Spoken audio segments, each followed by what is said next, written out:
Our next award, as you saw, because my slideshow continues to progress without me, and let me see if I can pause it, please, is for a gentleman who has liked to stay behind the scenes for a very long time in our community. Bob Baker has dedicated over 20 years to journalism and advocacy in Wyoming County. He's been a trusted voice and an unwavering advocate for our community's stories and our concerns. He knows what's happening, I think before we know what's happening most of the time. And we have been truly honored to have him in our community.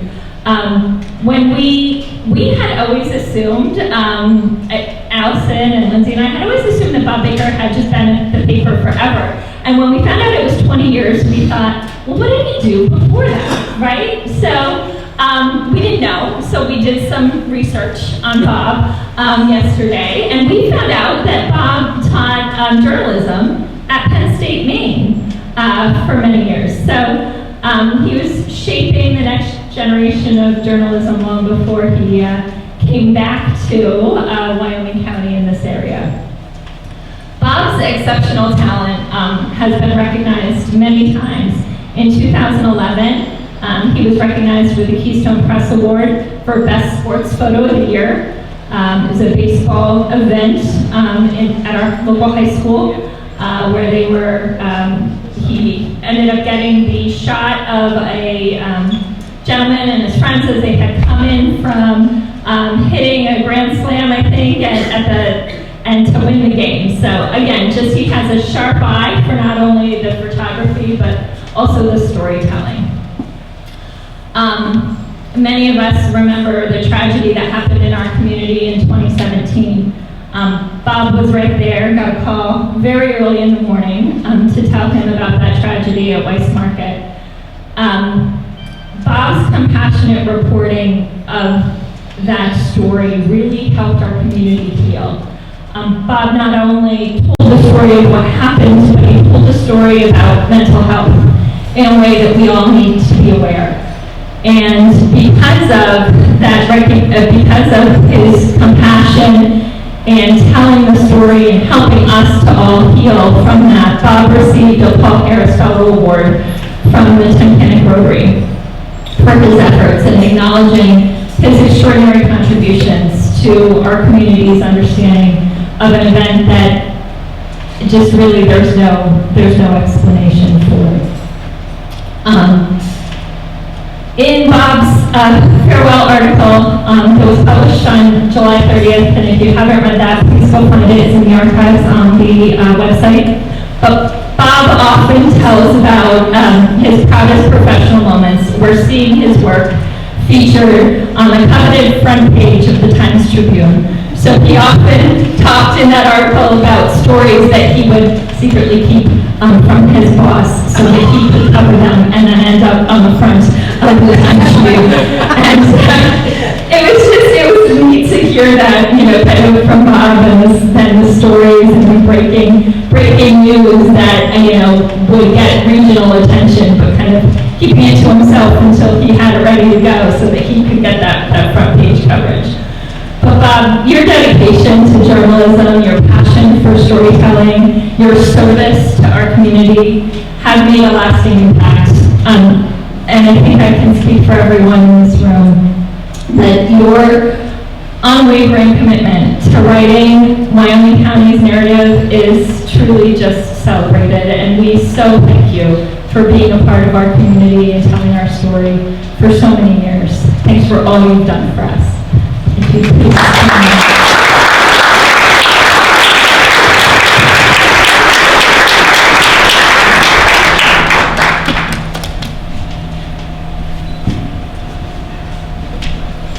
And we know when, oh gosh, 1 second, let me just grab that.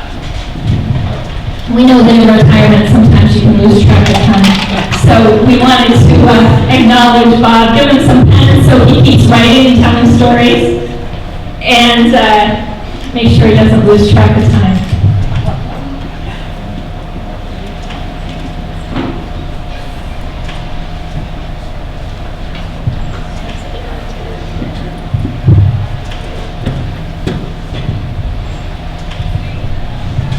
want to give a shout out to Tyler Memorial Hospital.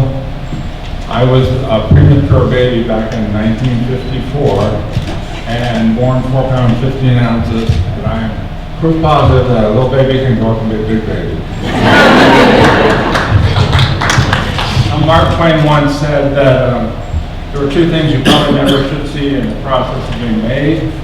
One of them is sausage, and the other one is a newspaper.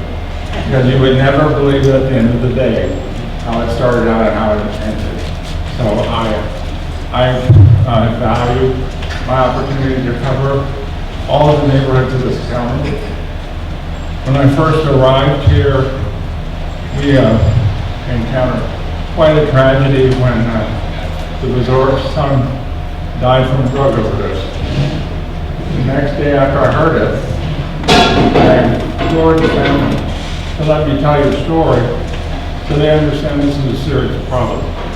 And so they hemmed and hawed. Sandy called me back. She said, "We'd love to have you come down Saturday morning. We'll all sit around the table." Anyway, long story short, we did that story on the Keystone Press Board. We then got invested in all of the probationary people, and I got an opportunity to interview people actively going through rehab and stuff, and telling that story, and more Keystone Press Awards. But the greatest outcome was that Wyoming County Cares was formed, and we met weekly on the second floor of the New Age office. And we eventually set our goal to get a drug treatment board in Wyoming County, and we're grateful that that happened.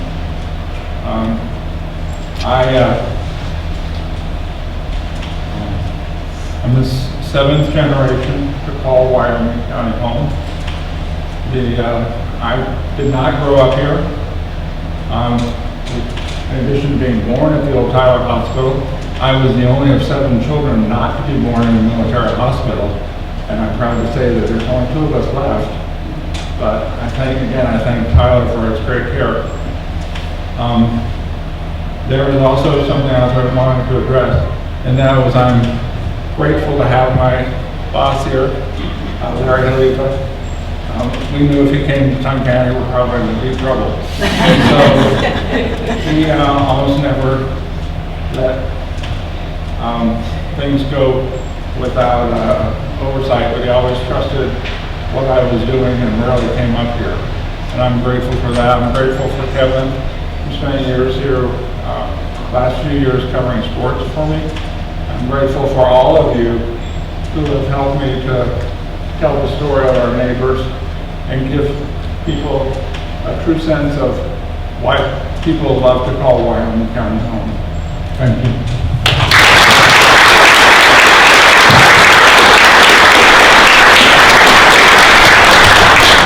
And again, Bob Baker, just a true champion for journalism in our community, and his remarkable contributions. It'll be a long time before we forget what Bob Baker has done for our community, so thank you so much. I'm Senator Lisa Baker, and my husband is a distant relative to Bob Baker. Oddly enough, both from Wyoming County, and I'm just delighted to recognize his lifetime work here in the community, telling stories, sharing information, and holding elected officials like me accountable. He was a gem, and I wish him well in his retirement. I always trusted Bob with any news out of Tunkhannock and Wyoming County, and always appreciated his involvement with the community. I remember being out at the wine festival in Lazy Brook and seeing Bob interact with people, shoot photographs, and just from that moment I knew that he connected with local news and the community here. Bob is really a difficult person to replace on our staff for his institutional knowledge, but also his passion for finding a great story and telling it.